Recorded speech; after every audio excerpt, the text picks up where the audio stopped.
കുമരകം, കോവളം, മൂന്നാറ്, കൊച്ചി, പാലയാട്, മൂന്നാറാണ്. അപ്പൊ എങ്ങനെയാണ് 3 പാലട നമ്മൾ പാക്ക് ചെയ്ത് എടുത്തുകൊണ്ടാണ് സിനിമക്ക് പോവാറ്.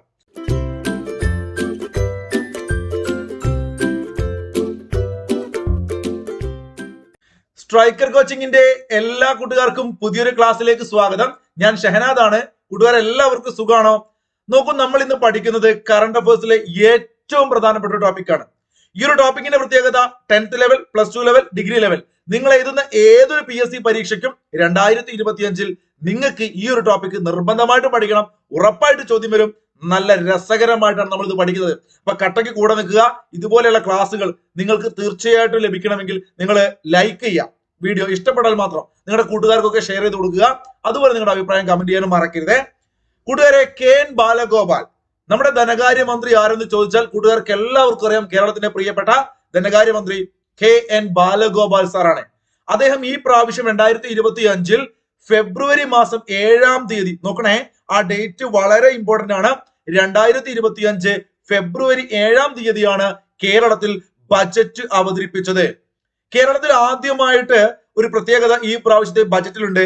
അത് സിറ്റിസൺസ് ബജറ്റ് എന്നൊരു സവിശേഷതയാണ്. എന്താണ് മക്കളെ സിറ്റിസൺസ് ബജറ്റ്? പല PDF വായിച്ചു പഠിച്ച ഉദ്യോഗാർത്ഥികളെ സംബന്ധിച്ച് പലർക്കും ഇത് അറിയില്ല എന്താണെന്ന്. ഇങ്ങനെ ഒരു ടേം സിറ്റിസൺസ് ബജറ്റ്. നോക്കൂ, നമ്മുടെ ഈ പ്രാവശ്യത്തെ ബജറ്റിന്റെ പ്രത്യേകത, ഇത്രയും കാലം ബജറ്റ് അവതരിപ്പിക്കുന്ന സമയത്ത് ഒരു സാധാരണക്കാരൻ, അതായത് നമ്മളെ പോലുള്ള ആളുകൾക്ക് ഇപ്പൊ എക്കണോമിക്സോ മറ്റു കാര്യങ്ങളൊന്നും ഡീറ്റെയിൽ ആയിട്ട് പഠിക്കാത്ത ഒരാൾക്ക് ബജറ്റ് പെട്ടെന്ന് അങ്ങോട്ട് ദഹിക്കില്ല, മനസ്സിലാവില്ല. എന്നാൽ ഏതൊരു സാധാരണക്കാരനും ബജറ്റിലെ വരവ്, ചെലവ്, അങ്ങനെ തുടങ്ങിയ എല്ലാ കാര്യങ്ങളും വളരെ മനോഹരമായി മനസ്സിലാക്കി തരുന്ന ഒരു കൈപ്പുസ്തകം പോലെ ഒരു സംഗതി അത് ഈ പ്രാവശ്യത്തെ ബജറ്റിന്റെ കൂടെയുണ്ട്. അത് വളരെ ഇമ്പോർട്ടന്റ് ആണ്, ഒരു പ്രത്യേകതയാണ്. ചോദ്യം ചോദിക്കാം. കേരളത്തിൽ ആദ്യമായിട്ട് സിറ്റിസൺസ് ബജറ്റ് അവതരിപ്പിച്ചത് 2025 KN ബാലഗോപാലാണ്. അപ്പൊ അത് ക്ലിയർ ആയിട്ട് പഠിക്കണം കേട്ടോ. അതിന്റെ ഒരു ഫ്രണ്ട് പിക്ചർ ഒക്കെ ഞാൻ കൊടുത്തിട്ടുണ്ട്. നോക്കൂ, മറ്റൊരു PDF ഒരുപക്ഷെ നിങ്ങൾക്ക് കാണാൻ പറ്റില്ല ഇങ്ങനത്തെ ഒരു കാര്യങ്ങൾ. എന്തിനാണ് ഞാൻ അതിന്റെ ആ ഒരു PDF, നമുക്കൊക്കെ ഇത് അവൈലബിൾ ആണ്, പബ്ലിക് ഡൊമൈനിൽ ഉണ്ട്. നിങ്ങൾക്ക് ആ ഒരു സിറ്റിസൺസ് ബജറ്റ് അല്ലെങ്കിൽ പെട്ടെന്ന് വായിച്ചാൽ മനസ്സിലാകുന്ന രൂപത്തിലുള്ള കാര്യങ്ങൾ ഇവിടെ അദ്ദേഹം കൃത്യമായിട്ട് KN ബാലഗോപാൽ പറയുന്നുണ്ട്. ബജറ്റുമായി ബന്ധപ്പെടുന്ന പ്രധാന ധനകാര്യ വിവരങ്ങൾ ഒരു സാധാരണ പൗരന് ലളിതമായി മനസ്സിലാകുന്ന രീതിയിലാണ് ബജറ്റിലേക്കുള്ള പൗരന്റെ വഴികാട്ടി എന്ന് നാമകരണം ചെയ്തിട്ടുള്ള സിറ്റിസൺസ് ഗൈഡ് ടു ബജറ്റ് 2025-26 എന്ന കൈപ്പുസ്തകം മാതൃഭാഷയിൽ രൂപകൽപ്പന ചെയ്തത്. എന്ന് വെച്ചു കഴിഞ്ഞാൽ ബജറ്റിലേക്കുള്ള പൗരന്റെ വഴികാട്ടി എന്താണ് ഈ പറയുന്ന ഈ പ്രാവശ്യത്തെ ഇങ്ങനെ ഒരു കൈപ്പുസ്തകത്തിന്റെ ഹെഡിങ് അല്ലെങ്കിൽ പേര് ചോദിക്കാം. ബജറ്റിലേക്കുള്ള പൗരന്റെ വഴികാട്ടി, അല്ലെ, citizens guide to budget. Clear ആണോ? അതിനകത്തുള്ള ഉള്ളടക്കമൊക്കെ ഇവിടെ കൊടുത്തിട്ടുണ്ട്. ചുമ്മാ ഞാൻ കൊടുത്താണ് നിങ്ങൾക്ക് എന്താണ് ധാരണ കിട്ടാൻ വേണ്ടി കേട്ടോ.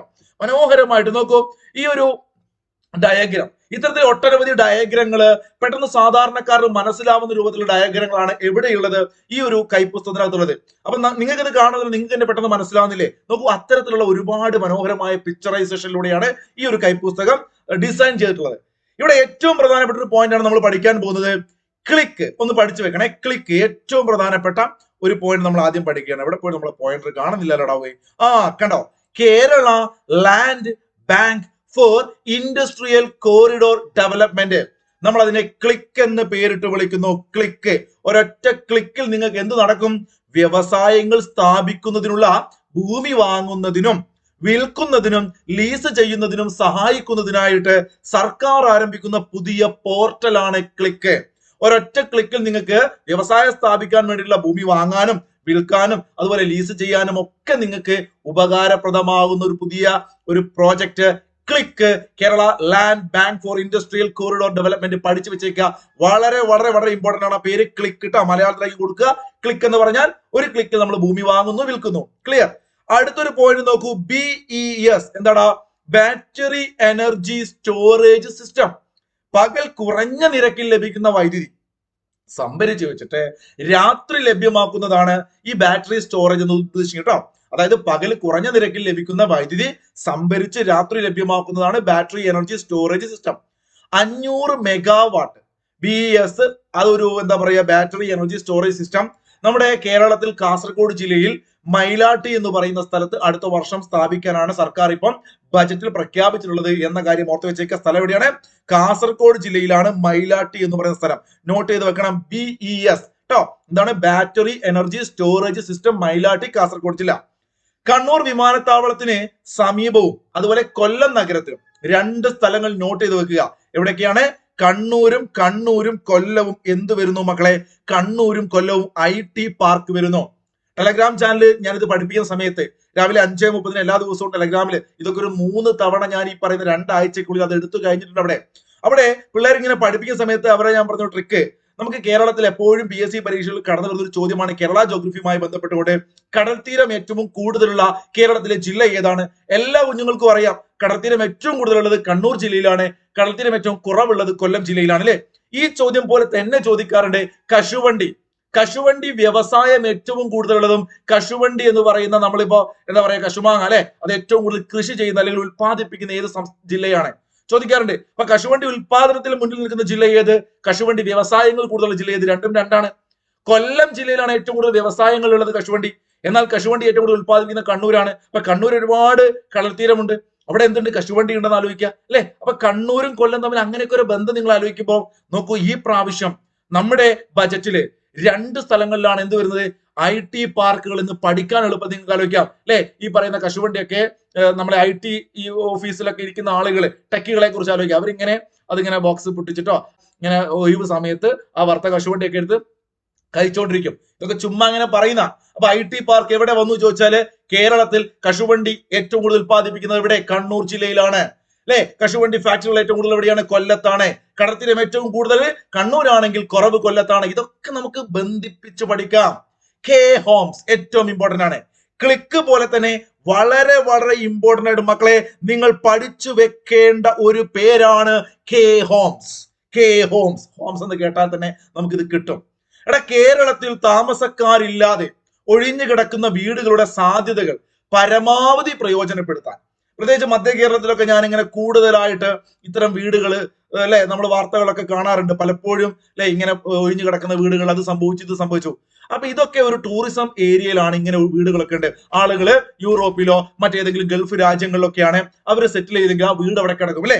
അപ്പൊ അത്തരത്തിലുള്ള വീടുകൾ പ്രയോജനപ്പെടുത്താൻ വേണ്ടിയിട്ട് നോക്കൂ, അടിസ്ഥാന സൗകര്യങ്ങൾ മെച്ചപ്പെടുത്തിക്കൊണ്ട് നമ്മുടെ ഇത്തരം വീടുകളൊക്കെ പ്രയോജനപ്പെടുത്താനുള്ള ഒരു പദ്ധതിയാണ് കെ ഹോംസ്. കുമരകം, കോവളം, മൂന്നാറ്, കൊച്ചി എന്നൊരു പാട്ട് ഞാൻ നേരത്തെ പറഞ്ഞു നിങ്ങളോട്. നമ്മുടെ ടെലഗ്രാം ചാനലിലെ പിള്ളേർക്ക് ഞാൻ ഇങ്ങനെ പാടി കൊടുക്കാറുണ്ട്. അതിന്റെ കാര്യം പറഞ്ഞപ്പോഴാണ് ആർക്കെങ്കിലും ഒക്കെ ടെലഗ്രാം ചാനലിൽ ഇങ്ങനെ കറണ്ട് അഫയേഴ്സ് ലോങ് ടേം ആയിട്ട് ഇങ്ങനെ പോയിക്കൊണ്ടിരിക്കുകയാണ്. LDC LGS സമയത്ത് പിള്ളേർ മുഴുവൻ മാർക്കും സ്കോർ ചെയ്തു. വെറുതെ തള്ളി മറിക്കുന്നതല്ല. LDCയിലെ ലിസ്റ്റിൽ വന്ന ഒരുപാട് പിള്ളേർ ഇപ്പൊ ഒരു പക്ഷേ നമ്മുടെ ഗ്രൂപ്പിലുള്ളവർ ഇത് കാണുന്നുണ്ടെങ്കിൽ കമന്റ് ചെയ്യും. LGSന് ടോപ്പ് റാങ്ക് വാങ്ങിയ ഒരുവിധ ജില്ലയിലെ പ്രധാനപ്പെട്ട നല്ല ഉദ്യോഗാർത്ഥികളൊക്കെ നമ്മുടെ ഗ്രൂപ്പിൽ നിന്ന് കറണ്ട് അഫയേഴ്സ് പഠിച്ചിരുന്നു കേട്ടോ. അപ്പൊ അതുകൊണ്ട് തന്നെ 73 ഇതാ നോക്കൂ, 06118242 വിളിക്കരുത്. ഈ നമ്പറിന് വാട്സ്ആപ്പ് മെസ്സേജ് അയച്ചാൽ നിങ്ങൾക്ക് റിപ്ലൈ കിട്ടും. അതുപോലെ വേറെ ഏത് പരീക്ഷയ്ക്കാണ് നിങ്ങൾക്ക് ഉപയോഗപ്പെടുത്താവുന്നതാണ് ഈ CA ബാച്ച് കേട്ടോ. CA ബാച്ചിനോടൊപ്പം ഞാൻ പറഞ്ഞൊരു 100 രൂപ കൊടുത്ത് നിങ്ങൾക്ക് എക്സാം ബാച്ച് ഒക്കെ കിട്ടും നമ്മുടെ പ്രധാനപ്പെട്ട പരീക്ഷയ്ക്ക്.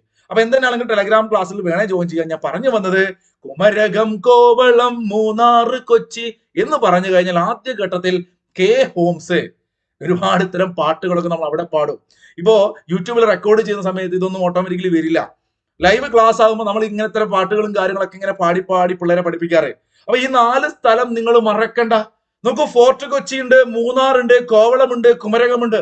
ഈ 4 പ്രദേശങ്ങളില് വിനോദസഞ്ചാര മേഖലകളുടെ 10 കിലോമീറ്റർ ചുറ്റളവിലാണ് ഇത് ആദ്യഘട്ടത്തിൽ പൈലറ്റ് പദ്ധതി എന്ന രൂപത്തില് കെ ഹോംസ് പദ്ധതി വരുന്നത്. പഠിച്ചോടാ. കോഴിക്കോട് ജില്ലയിൽ അടുത്തൊരു പോയിന്റ് ആണ്, വനം വകുപ്പിന് കീഴിൽ പുതിയൊരു ബയോളജിക്കൽ പാർക്ക് സ്ഥാപിക്കാൻ തീരുമാനിച്ചു. എന്താണ് മക്കളെ?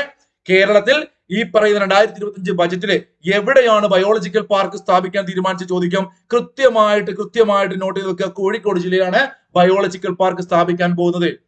ഡൽഹി മുംബൈ മാതൃകയിൽ കേരള ഹൗസ് സ്ഥാപിക്കുന്നത് എവിടെയാണെന്ന് ചോദിക്കാം. എവിടെയാണ്? ഹൈദരാബാദിലാണ്. അപ്പൊ ഡൽഹി മുംബൈ മാതൃകയിൽ കേരള ഹൗസ് സ്ഥാപിക്കുന്നത് ഹൈദരാബാദിലാണെന്ന കാര്യം കൃത്യമായിട്ട് പഠിക്കുക. അടുത്തത് വളരെ വളരെ ഇമ്പോർട്ടന്റ് ആയ ഒരു പോയിന്റ് ആണ്, outer area growth corridor. 63 kilometre ദൈർഘ്യമുള്ള ഔട്ടർ റിംഗ് റോഡ് എന്നൊക്കെ നമുക്ക് വിളിക്കാം. വിഴിഞ്ഞം തുറമുഖം നമുക്കറിയാം ഇന്റർനാഷണൽ ലെവലിൽ കേരളത്തെ വികസനത്തിന്റെ പാതയിലേക്ക് കൊണ്ടുപോകാൻ ഉതകുന്ന രൂപത്തിലുള്ള ഒരു മഹത്തായ ഒരു സംരംഭം അല്ലെ, ഒരു പ്രോജക്റ്റ് വിഴിഞ്ഞം. അപ്പൊ അതുമായി ബന്ധപ്പെട്ടുകൊണ്ട് ആ വിഴിഞ്ഞവുമായിട്ട് കണക്ട് ചെയ്തുകൊണ്ട് ഇവിടെ നാഷണൽ ഹൈവേ 66 ചേർന്നുകൊണ്ട് ഒരു ഔട്ടർ റിംഗ് റോഡ് പദ്ധതി വരികയാണ്. കൂടാതെ ഈ പദ്ധതിയുമായി ബന്ധപ്പെട്ടുകൊണ്ട് നിങ്ങൾ ആലോചിക്കുക, ഈ ഒരു റോഡിന്റെ 2.5 കിലോമീറ്റർ മേഖലയിൽ ഒരു പ്രത്യേക ഏരിയ, ഒരു പ്രത്യേക കോറിഡോർ എന്ന രൂപത്തിലേക്ക് വികസിക്കുകയാണ്. അവിടേക്കുള്ള വലിയ രൂപത്തിലുള്ള പ്രോജക്റ്റുകൾ ഈ പ്രാവശ്യം ഉണ്ടായിരുന്നു നമ്മുടെ ബജറ്റിൽ. അപ്പൊ ഔട്ടർ ഏരിയ ഗ്രോത്ത് കോറിഡോർ വിഴിഞ്ഞവുമായി ബന്ധപ്പെട്ട പദ്ധതിയാണ്. അവിടെ പ്രധാന എക്കണോമിക് നോഡുകൾ വിഭാവനം ചെയ്യുന്ന സ്ഥലങ്ങൾ എന്ന് വെച്ചാൽ ഈ പറയുന്ന വിഴിഞ്ഞത്തോട് ചേർന്നുള്ള ചില സ്ഥലങ്ങളുണ്ട്. വിഴിഞ്ഞം, കോവളം, കാട്ടാക്കട, നെടുമങ്ങാട്, വെമ്പായം, കിളിമാനൂർ, കല്ലമ്പലം, അല്ലെ? ഇവിടെയൊക്കെ. അപ്പൊ ഇതൊക്കെ രസകരമായി ഞാനൊരു കഥയൊക്കെ പറഞ്ഞിട്ട് ടെലഗ്രാം പഠിപ്പിച്ചിരുന്നു. ഓർമ്മയുള്ള പിള്ളേർ ആരെങ്കിലും ഉണ്ടെങ്കിൽ കമന്റ് ചെയ്യാൻ പറ്റുമെങ്കിൽ ജസ്റ്റ് ഈ വീഡിയോ ഒക്കെ കമന്റ് ചെയ്യട്ടോ, മറ്റുള്ളവർ കാണട്ടെ. അതുമായി ബന്ധപ്പെട്ട ഒരു പത്ര കട്ടിംഗ് ഉണ്ട്, ഇതിന്റെ PDF വായിച്ചു നോക്കും, നിങ്ങൾക്ക് മനസ്സിലാവും കേട്ടോ. അപ്പൊ ഞാൻ ഈ പറഞ്ഞ മാതിരി മെസ്സേജ് അയച്ചു കഴിഞ്ഞാൽ നിങ്ങൾക്ക് ഇതുപോലെ പ്രീവിയസ് ആയിട്ട് എടുത്ത 2024 ഓരോ മാസത്തിലെയും വീക്കിലി എന്ന രൂപത്തിൽ PDF സെപ്പറേറ്റ് ഒരു 60 PDF ഉണ്ട്. അതിന്റെ ഒക്കെ ക്ലാസ്സുകൾ കിട്ടാൻ ഞാൻ പറഞ്ഞല്ലോ, നിങ്ങൾ വാട്സ്ആപ്പ് മെസ്സേജ് അയച്ചാൽ മതി കേട്ടോ. Nano science and nano technology എന്ന് പറയുന്ന ഒരു പുതിയ കേന്ദ്രം, nano science and nano technology എന്ന് പറയുന്ന ഒരു മികവിന്റെ കേന്ദ്രം എവിടെ വരുന്നു മക്കളെ? കേരള ബജറ്റ് 2025 പ്രധാനപ്പെട്ട ഒരു പോയിന്റ് ആണ്. അപ്പൊ നാനോ എന്ന് പറയുമ്പോൾ ഒരു കാർ ഇല്ലടാ നാനോ.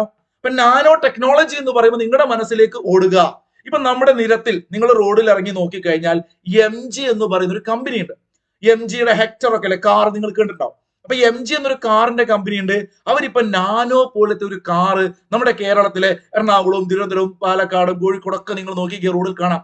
ഒരു ചെറിയൊരു കുഞ്ഞൻ കാറാണ് MGയുടെ കാർ. ഞാൻ ആ ഫോട്ടോ കൊടുക്കാൻ വിട്ടുപോയി.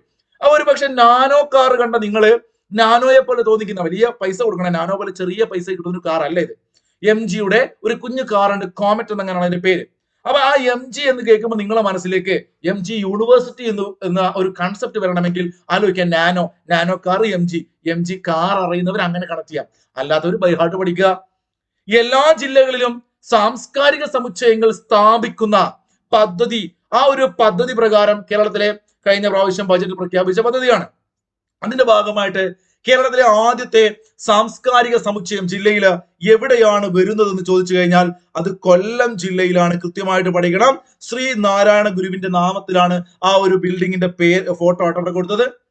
പ്രസിദ്ധനായ ചിത്രകാരൻ, മരണപ്പെട്ട വ്യക്തിയാണ് ഈ അടുത്ത കാലത്ത്, A. രാമചന്ദ്രൻ. ഇദ്ദേഹത്തെ കുറിച്ചൊക്കെ ഞാൻ കഴിഞ്ഞ പ്രാവശ്യം കറണ്ട് അഫയേഴ്സിൽ ക്ലാസ് എടുത്താണ്. ഇദ്ദേഹത്തിന്റെ ഫോട്ടോ ഒക്കെ കണ്ട് നിങ്ങൾക്ക് ഓർമ്മയുണ്ടാവും. അപ്പൊ A. രാമചന്ദ്രന്റെ ഏകദേശം 300 കോടി രൂപ വിലമതിക്കുന്ന ചിത്രങ്ങൾ ഉൾപ്പെടുത്തി ഇവിടെ ഒരു ആർട്ട് ഗാലറി സ്ഥാപിക്കുമെന്ന കാര്യം ഓർത്തു വെച്ചേക്കുക. ബജറ്റിലെ പ്രഖ്യാപനമാണ്. ഏറ്റവും പ്രധാനപ്പെട്ട മറ്റൊരു പ്രത്യേകതയാണ് സ്വദേശാഭിമാനി കേസരി പുരസ്കാരം. കൂട്ടുകാരെ പഠിച്ചു വെക്കുക, കേരള സർക്കാർ നൽകുന്ന സ്വദേശാഭിമാനി കേസരി പുരസ്കാരം 1 ലക്ഷം രൂപയായിരുന്നു ആദ്യത്തെ അതിന്റെ ഒരു സമ്മാന തുക. അതിപ്പോ 1.5 ലക്ഷം രൂപയായിട്ട് വർദ്ധിപ്പിച്ചിട്ടുണ്ട്. പഠിക്കാൻ പറ്റുമല്ലോ, പഠിക്കാൻ പറ്റും. പൊതുവിദ്യാലയങ്ങളിലെ 4-7 ക്ലാസ്സുകളിലെ കുട്ടികൾക്കായി നടത്തുന്ന LSS USS സ്കോളർഷിപ്പ് പരീക്ഷകളെ പുനർനാമകരണം ചെയ്തത് ഏത് പേരിലാണെന്ന് ചോദിക്കാം. CM kid. നോക്കൂ, ഇനി നമ്മുടെ കിഡ്സിനെ കുറിച്ച് പറയുമ്പം LSS USS പകരം പുതിയൊരു സ്കോളർഷിപ്പ് CM കിഡ്. അപ്പൊ chief ministers knowledge intelligence and diligence scholarship എന്ന് വിളിക്കുക അല്ലെ. അപ്പൊ ഇത്തരത്തിലുള്ള ഒരു പേരിലേക്ക് CM കിഡ് എന്ന് വരുന്നു. ഓക്കെ, അപ്പൊ CM കിഡ് എന്ന് പറഞ്ഞാൽ ഓർത്ത് വെച്ചേക്കുക, എന്താണ്? 7ാം ക്ലാസ്സിലെയും 4ാം ക്ലാസ്സിലെയും കുട്ടികൾക്കായി നടത്തുന്ന LSS USS സ്കോളർഷിപ്പിന്റെ അത്തരം പരീക്ഷകളെ പുനർനാമകരണം ചെയ്യുന്നു. CM കിഡ് പുതിയ പ്രഖ്യാപനമാണ്. പ്രവാസികളും നാടുമായുള്ള ബന്ധം പ്രോത്സാഹിപ്പിക്കാൻ വേണ്ടിയിട്ട് ലോക കേരള കേന്ദ്രങ്ങൾ സ്ഥാപിക്കുമെന്നൊരു പ്രഖ്യാപനം ഈ പ്രാവശ്യത്തെ ബജറ്റിൽ ഉണ്ടായിരുന്നു. പ്രവാസികളും നാടുമായുള്ള ബന്ധം പ്രോത്സാഹിപ്പിക്കാൻ വേണ്ടിയിട്ട് ലോക കേരള കേന്ദ്രങ്ങൾ സ്ഥാപിക്കും. പഠിച്ചു വെച്ചേക്കുക. പരിസ്ഥിതി സൗഹൃദമായ ഹൈഡ്രജൻ ഇന്ധനത്തിന്റെ ഉപയോഗം വ്യാപകമായി പ്രോത്സാഹിപ്പിക്കപ്പെടുത്താൻ വേണ്ടിയിട്ട് ഗ്രീൻ ഹൈഡ്രജൻ വാലി പ്രോജക്ട്. നോക്കൂ, നമ്മുടെ ഹൈഡ്രജന്റെ ഇന്ധനത്തിന്റെ ഉപയോഗം പ്രോത്സാഹിപ്പിക്കാൻ വേണ്ടിയിട്ട് കേരള ബജറ്റിലെ ഒരു പ്രഖ്യാപനമാണ് ഗ്രീൻ ഹൈഡ്രജൻ വാലി പദ്ധതി. ആർട്ടിഫിഷ്യൽ ഇന്റലിജൻസ് അഥവാ AI, animation, visual effect, gaming, comics അഥവാ AVGC, ഈ 2 മേഖലകളിൽ കേരളത്തെ ഒരു പ്രധാന കേന്ദ്രമാക്കി മാറ്റുന്നതിനായി ട്രിവാൻഡ്രത്ത് ഒരു ലോകോത്തര GPU ക്ലസ്റ്റർ സ്ഥാപിക്കുമെന്ന് പുതിയൊരു പ്രഖ്യാപനം ബജറ്റിൽ വന്നിട്ടുണ്ട്. ആർട്ടിഫിഷ്യൽ ഇന്റലിജൻസ്, അതുപോലെ AVGC, ഈ മേഖലകളിൽ കേരളത്തെ ഒരു പ്രധാന കേന്ദ്രമാക്കി മാറ്റുന്നതിനുള്ള ഒരു ക്ലസ്റ്റർ സ്ഥാപിക്കും. മുതിർന്ന പൗരന്മാർക്ക് പുതിയ സംരംഭങ്ങൾ ആരംഭിക്കാനുള്ള പദ്ധതിയാണ് ന്യൂ ഇന്നിങ്സ്. മുതിർന്ന പൗരന്മാർക്ക് പുതിയ സംരംഭങ്ങൾ ആരംഭിക്കാനുള്ള പദ്ധതിയാണ് ന്യൂ ഇന്നിങ്സ്. കാർബൺ രഹിത വികസനം, ഇത് വളരെ ഇമ്പോർട്ടന്റ് ആണ്. ന്യൂ ഇന്നിങ്സ് ഒന്നുകൂടി ഞാൻ പറയാം. നമ്മുടെ മുതിർന്ന പൗരന്മാർക്ക് എന്തെങ്കിലും ബിസിനസ്സും കാര്യങ്ങളൊക്കെ ചെയ്യാൻ വേണ്ടിയിട്ട് അപ്പൊ അവരൊരു പുതിയ ഇന്നിങ്സിന് തുടക്കം കുറിക്കണമല്ലോ. നമ്മൾ ക്രിക്കറ്റ് അല്ലെങ്കിൽ കളിയിലൊക്കെ പൊതുവെ പറയാറില്ല നമ്മുടെ ജീവിതത്തിൽ ഒരു ഇന്നിങ്സ്. അപ്പൊ മുതിർന്ന പൗരന്മാർക്ക് പുതിയൊരു സംരംഭങ്ങൾ തുടങ്ങാനുള്ള ഒരു പ്രോജക്റ്റ് ആണ് ന്യൂ ഇന്നിങ്സ്. ഒന്ന് നോട്ട് ചെയ്ത് വെക്കുക. അതൊരു വളരെ ഇമ്പോർട്ടന്റ് ആയ ഒരു പദ്ധതിയാണ്, ചോദിക്കാൻ ഏറെ സാധ്യതയുണ്ട്. ഇനി ഞാൻ പറഞ്ഞ ഇതാണ്, കാർബൺ രഹിത വികസനം എന്ന മഹത്തായ ലക്ഷ്യത്തിലേക്കുള്ള ചുവടുവെപ്പായി സൗരോർജത്തിൽ പ്രവർത്തിക്കുന്ന ബാറ്ററികളുള്ള UPS സംവിധാനം സ്ഥാപിച്ചത് എവിടെ ചോദിച്ചാല് തൃശൂർ അന്നമനട സബ് ട്രഷറിയിലാണ്. അപ്പൊ നിങ്ങൾക്ക് ആ സ്പോട്ട് കിട്ടണം. തൃശൂരാണ് കാർബൺ രഹിത വികസനം എന്ന മഹത്തായ ലക്ഷ്യത്തിലേക്കുള്ള ചുവടുവെപ്പായി സൗരോർജത്തിൽ പ്രവർത്തിക്കുന്ന ബാറ്ററികളുള്ള UPS സംവിധാനം സ്ഥാപിച്ചത് തൃശൂർ അന്നമനടയിലാണ്. നേരത്തെ നമ്മൾ പറഞ്ഞു വിഴിഞ്ഞവുമായി ബന്ധപ്പെട്ടുകൊണ്ട് അല്ലെ ഏറ്റവും പ്രധാനപ്പെട്ട ഒരു project outer ring road project. അപ്പൊ അതുപോലെ വിഴിഞ്ഞത്തോട് ചേർന്നുകൊണ്ട് മറ്റൊരു നല്ലൊരു പദ്ധതി ഈ പ്രാവശ്യത്തെ ബജറ്റിൽ ഉണ്ടായിരുന്നു മക്കളെ. അതിന് നമ്മൾ എന്ത് വിളിക്കാം? വിഴിഞ്ഞം കൊല്ലം പുനലൂർ വികസന ത്രികോണം അല്ലെ എന്ന് വെച്ചാൽ അതിനെ നമുക്ക് ചുരുക്കിയിട്ട് VKP എന്ന് വിളിക്കാം. എന്ത് വിളിക്കാം? വിഴിഞ്ഞം കൊല്ലം പുനലൂർ. VK പ്രകാശ് എന്ന് പറയുന്ന സംവിധായകൻ അദ്ദേഹമല്ല, VKP, വിഴിഞ്ഞം കൊല്ലം പുനലൂർ.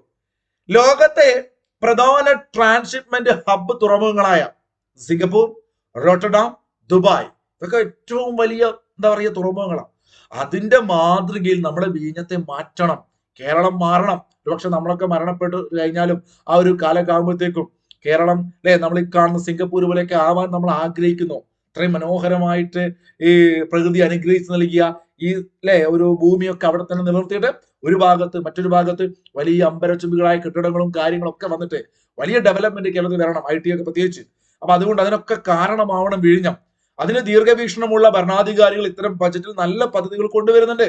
വിഴിഞ്ഞം കൊല്ലം പുനലൂർ വികസന ത്രികോണം VKP എന്നുള്ള കൺസെപ്റ്റ് ആലോചിച്ച് വെക്കുക. ഓക്കെ, അതിന്റെ ഭാഗമായിട്ട് അങ്ങനെ ചില പദ്ധതി വരുന്നു.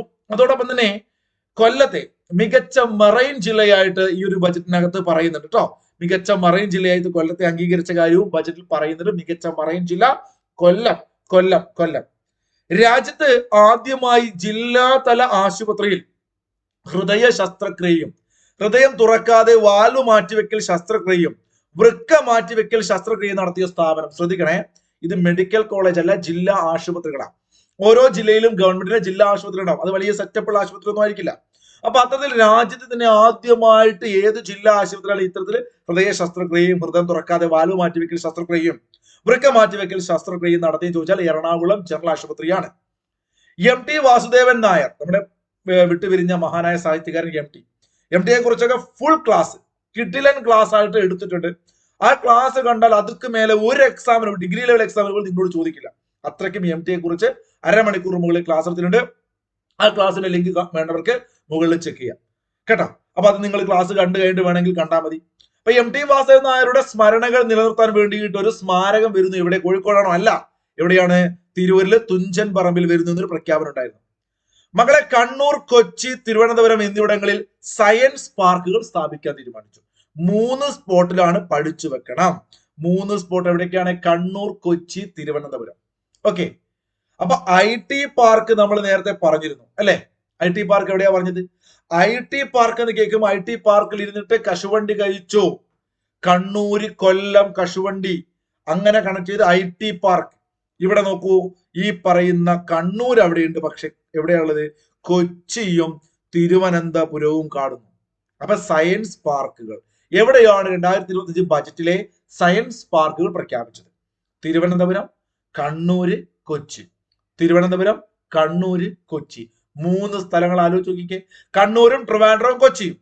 കൊട്ടാരക്കര മഹാഗണപതി ക്ഷേത്രത്തോട് ചേർന്ന് പിൽഗ്രിം ഹൗസും അമ്യൂണിറ്റി സെന്ററും നിർമ്മിക്കാൻ തീരുമാനിച്ചു. ജസ്റ്റ് ഒന്ന് വായിച്ചു പോവുക.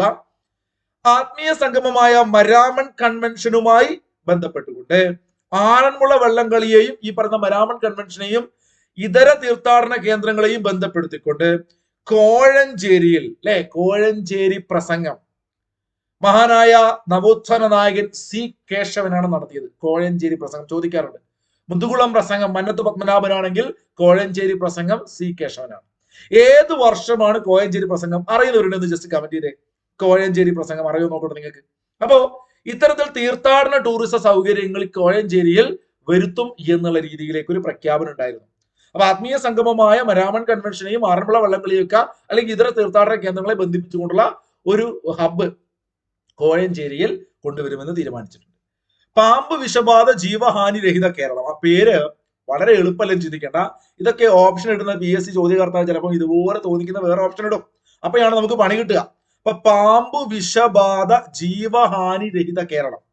സംസ്ഥാനത്ത് പാമ്പ് കടിയേറ്റുള്ള മരണങ്ങൾ അടുത്ത 5 വർഷം കൊണ്ട് പൂർണ്ണമായും ഇല്ലാതാക്കാൻ നടപ്പിലാക്കുന്ന പദ്ധതിയാണ് പാമ്പ് വിഷബാധ ജീവഹാനി രഹിത കേരളം.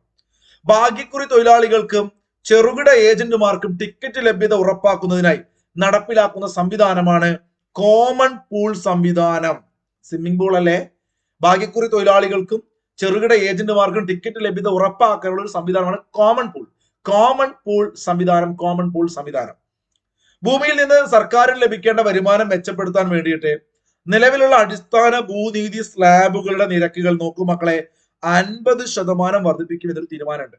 സ്റ്റേറ്റ്മെന്റ് ആയിട്ട് ചോദിക്കാം. ഈ പ്രാവശ്യത്തെ ബജറ്റിലെ പ്രധാനപ്പെട്ട ഒരു ഹൈലൈറ്റ് ആണ് നമ്മുടെ ഭൂനികുതി സ്ലാബുകളിലെ നിരക്കുകൾ 50% വർദ്ധിപ്പിക്കുമെന്നാണ് പ്രഖ്യാപിച്ചിട്ടുള്ളത്. ചോദിക്കട്ടോ, സംസ്ഥാനത്ത് ആദ്യത്തെ സൂ കം സഫാരി പാർക്ക് എവിടെ നിലവിൽ വന്നു? നല്ല അടിപൊളി ചോദ്യമാണ്. നിലവിൽ വന്നു എന്നല്ല, വരാൻ പോകുന്നു എന്നൊരു പ്രഖ്യാപനം ബജറ്റിലുണ്ട്. തളിപ്പറമ്പ്, കണ്ണൂർ ജില്ലയിലാണ് ആ തളിപ്പറമ്പ് എന്ന് പറയുന്ന സ്ഥലത്ത് സംസ്ഥാനത്തെ ആദ്യത്തെ സൂ കം സഫാരി പാർക്ക് വരുന്നു. സംസ്ഥാന ചലച്ചിത്ര വികസന കോർപ്പറേഷന്റെ ഉടമസ്ഥതയിൽ പുതിയ തിയേറ്ററുകൾ നിലവിൽ വരുന്ന എവിടെയാണ്? അപ്പൊ നോട്ട് ചെയ്ത് വെക്കുക നിങ്ങൾ. സംസ്ഥാന ചലച്ചിത്ര വികസന കോർപ്പറേഷൻ ഉടമസ്ഥതയിൽ പുതിയ തിയേറ്ററുകൾ വരുന്നത് പാലയാട്, മൂന്നാറാണ്. അപ്പൊ എങ്ങനെയാണ്? 3 പാലട നമ്മൾ പാക്ക് ചെയ്ത് എടുത്തുകൊണ്ടാണ് സിനിമക്ക് പോവാറ്. അപ്പൊ നിങ്ങളിപ്പോ തിയേറ്ററിലേക്ക് പോകണേ ആലോചിക്കുക. പുതിയ ബജറ്റിൽ 2 സ്ഥലത്താണ് തിയേറ്റർ വരുന്നത് സർക്കാരിന്റെ ഉടമസ്ഥതയില്. അപ്പൊ 3 പാലട പാക്ക് ചെയ്ത് വേണം തിയേറ്ററിലേക്ക് പോകാൻ വേണ്ടിയിട്ട്. മൂന്നാറ്, പാലയാട് അല്ലെ, പാലട. മലയാള സിനിമാ ചരിത്രം പ്രദർശിപ്പിക്കുന്നതിനായിട്ട് ചലച്ചിത്ര മ്യൂസിയം സ്ഥാപിക്കുന്നത് ചിത്രാഞ്ജലി സ്റ്റുഡിയോയിലാണ് കേട്ടോ. ചരിത്ര പ്രാധാന്യമുള്ള ചിത്രാഞ്ജലി സ്റ്റുഡിയോ എവിടെയാണ് സ്ഥിതി ചെയ്യുന്ന കൂട്ടുകാരെ? പലർക്കും ഡൗട്ട് ഉണ്ടാവും. ഒരു പക്ഷേ ഭൂരിഭാഗം ആളുകളും ആലപ്പുഴയിലേക്ക് പോകാൻ സാധ്യതയുണ്ട്. ആലപ്പുഴയാണോ ട്രിവാൻഡ്രമാണോ ചിത്രാഞ്ജലി സ്റ്റുഡിയോ ഉള്ളത്? ജസ്റ്റ് നിങ്ങൾ കമന്റ് ചെക്ക് ചെയ്ത് നിങ്ങൾക്ക് ഉത്തരം കിട്ടും കേട്ടോ. എവിടെയാണ് നിങ്ങൾ കമന്റ് ചെയ്യും, അല്ലെങ്കിൽ നമ്മുടെ പിള്ളേർ കമന്റ് ചെയ്യും, അവർക്ക് അറിയത്. ഇന്ത്യയിൽ ആദ്യമായിട്ടൊരു അർബൻ കമ്മീഷനെ നിയമിച്ചു. വളരെ ഇമ്പോർട്ടന്റ് ആണ്. അപ്പൊ നേരത്തെ പറഞ്ഞു സയൻസ് പാർക്ക് സ്ഥാപിക്കാൻ പോകുന്നത് തിരുവനന്തപുരവും കൊച്ചിയും കണ്ണൂരുമാണ്. എന്നാൽ തിരുവനന്തപുരവും കൊച്ചിയും പ്രധാനപ്പെട്ട സിറ്റികളാണ്. കണ്ണൂരിനെ മാറ്റി വെക്കാം, കോഴിക്കോടിനെ പിടിക്കാം. കാരണം കേരളത്തിലെ പ്രധാനപ്പെട്ട നഗരമാവാൻ പോകുന്നത് 3 നഗരങ്ങളാണ്: കൊച്ചി, ട്രിവാൻഡ്രം, പിന്നെ മലബാറിൽ കോഴിക്കോട്.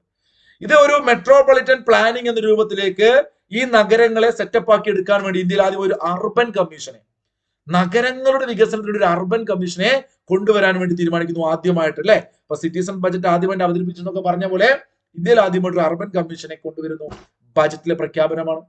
സംസ്ഥാനത്തെ സഹകരണ മേഖലയിലെ ഏക പാൽപ്പൊടി നിർമ്മാണ യൂണിറ്റ് എവിടെയാണ്? മൂർക്കനാട്.